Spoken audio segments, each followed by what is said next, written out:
சாமானியர்களுக்கு வணக்கம். நேற்று நம்ம நாங்குநேரி பகுதியில் நடந்த கொலையை பற்றி பேசினோம். அதன் பிறகு எனக்கு வேற ஒரு டேட்டா கிடைச்சது.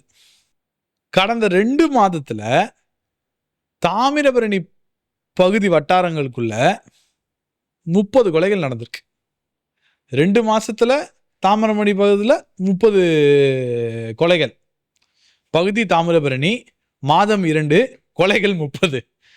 எவ்வளோ ஷாக்கிங்காக இருக்குல்ல. நான் சிரிச்சு சொல்கிறேன். பட்டு இது எங்கே போய் முடியுது அப்படின்றது யாருக்கும் தெரியல.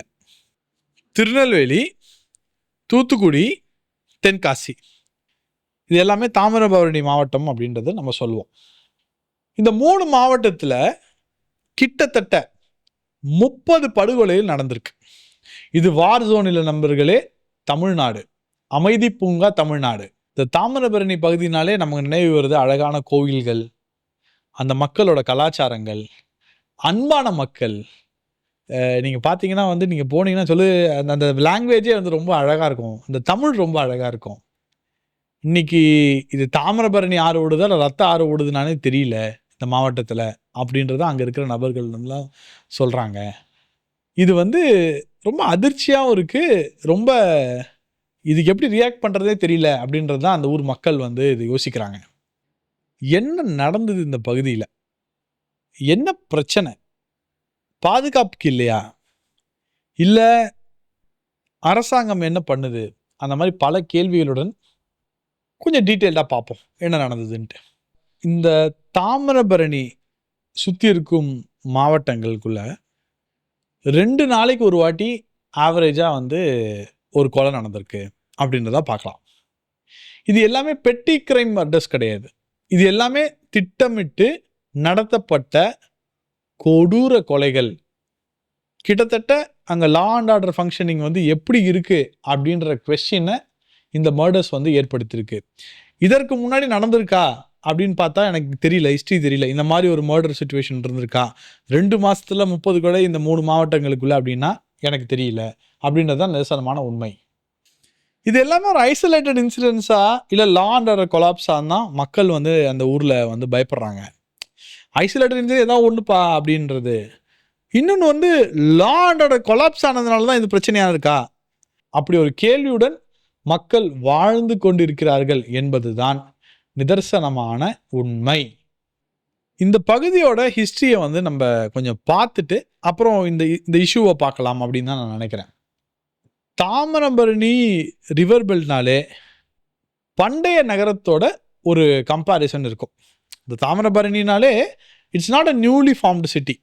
இது ஹிஸ்டாரிக்கல் சிட்டி. இந்த தாமிரபரணி ரிவர் ஒட்டி வர மாவட்டங்கள் எல்லாமே கோவில்கள், விவசாயம், தமிழ் கலாச்சாரத்தை ஒட்டியுள்ள தமிழர் நாகரிகம், இதை எல்லாம் வைத்து தான் இந்த Tamirabarani river system, Thamirabarani river living system அப்படின்னு சொல்லலாம். இந்த தாமிரபரணியை ஒட்டி இருக்கும் இன்றும் இருக்கும் மாவட்டங்கள் ப்ராஸ்பரிட்டி தான், செழிப்பு அப்படின்னு தான் சொல்லலாம்.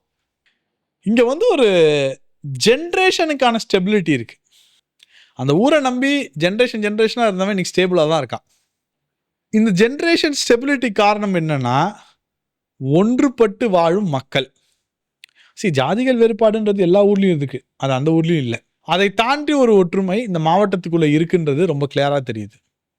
இது ஜஸ்ட் லைக் தட் ஒரே நாளில் எல்லாம் டக்குன்னு இன்னைக்கு பிளான் பண்ணி நாளைக்கு போகிறாங்க அப்படின்றது கிடையாது. ஒரு வீக் என்ஃபோர்ஸ்மெண்ட்டாக தான் இது இருக்குது என்பது தான் நான் நினைக்கிறேன் பர்சனலாக. ஒரு week law and order enforcement காரணமாக தான் 2 மாதத்தில் 30 கொலைன்ற நம்பர் இந்த இடத்துல வருதுன்னு நான் நினைக்கிறேன் பர்சனலாக. So law and order enforcement யார்கிட்ட இருக்குது? போலீஸ்கிட்ட இருக்குது. போலீஸ் யார் கண்ட்ரோலில் வருது? முதலமைச்சர் கண்ட்ரோலில் வருது. திருநெல்வேலி, தூத்துக்குடி, தென்காசி இந்த மாவட்டங்களில் லார்ஜ் ஸ்கேல் இண்டஸ்ட்ரியல் இன்வெஸ்ட்மெண்ட்ஸ் எதுவும் வரல பெருசாக.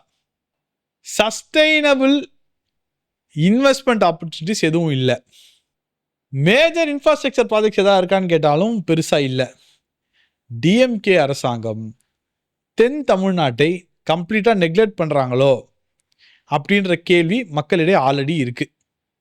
வேலை இல்லை, ஆப்பர்ச்சுனிட்டி இல்லை, ஹோப் இல்லை. அப்போ என்ன ஆகும் அப்படின்னா, சோஷியல் ஸ்ட்ரெஸ் அப்படின்ற விஷயம் வந்து பயங்கரமாக மக்களிடையே இம்பேக்ட் ஆகும்.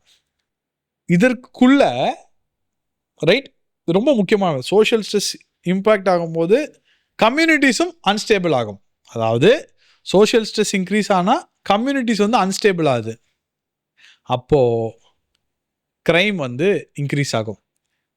நான் சொல்கிறது ராக்கெட் சயின்ஸ் இல்லை நண்பர்களே, இது ஃபேக்ட். இது ஒரு காமன் சென்ஸ். பேலன்ஸ்டு டெவலப்மெண்ட்ன்றது வெறும் எக்கனாமிக் நெசசிட்டி இல்லை. ஒரு சோஷியல் பீஸ் இருந்தால் தான் அங்கே வந்து பேலன்ஸ் டெவலப்மெண்ட் நடக்கும். ஒரு எக்கனாமிக்கலி ஒரு ரீஜன் வந்து ஸ்டாக்னன்ட் ஆச்சு அப்படின்னா அங்கே வந்து க்ரைம் நிச்சயமாக இன்க்ரீஸ் ஆகும். இது இந்த அரசாங்கத்துக்கு புரியலையா அப்படின்ற கேள்வி இருக்கு. இல்லை புரிஞ்சு இக்னோர் பண்ணுறாங்களா அப்படின்ற ஒரு கேள்வியும் இந்த இடத்துல இருக்கு. இப்போ இந்த மாவட்டங்களில் கவர்மெண்ட் எப்படி ஃபெயில் ஆயிருக்கு அதை பற்றி நம்ம பேசலாம். ரைட், ஸ்ட்ரைட்டாக பேசிடலாம். எந்த ஒரு ஒளிவு முறையெல்லாம் ஸ்ட்ரைட்டாக பேசிடலாம். Number 1, strong and stringent law and order implement பண்ணுறதுக்கு தமிழக அரசாங்கம் ஸ்ட்ரகிள் பண்ணியிருக்கு அப்படின்றது ரொம்ப ஓப்பனாக தெரியுது. 2வது, டெவலப்மெண்ட் ஃபோக்கஸ், அதாவது அங்கே இருக்கும் மக்களுக்கு வருமானத்தை அதிகப்படுத்துவதற்காக திட்டங்கள், வேலைவாய்ப்பு ஏற்படுத்தும் திட்டங்கள் ஏதாவது அரசாங்கம் பண்ணியிருக்கா அப்படின்றத நம்ம உத்து தான் பார்க்கணும். ஒரே ஒரு மர்டர் நடக்கும்போது மைட் பி அந்த இன்வெஸ்டிகேஷன் ஃபாஸ்ட்டாக இருக்கா, இல்லை என்ன பிரச்சனைன்றது தெரியல. ஒரு மர்டர் நடக்கும்போதே உஷாராக இருக்கலாம், இல்லை 2 மர்டர் நடக்கும்போதே உஷாராக இருக்கலாம், இல்லை 3வது நடக்கும்போது அட்லீஸ்ட் ஐயோ 3 ஆயிடுச்சேன்னு இருக்கலாம். பட் 30 நடந்திருக்கு 60 நாட்களில் அப்படின்னா என்ன சொல்கிறதுன்னு தெரியலையே. யாரோட கையை யாரோ கட்டி போட்டு வச்சிருக்கிற மாதிரி இல்லை.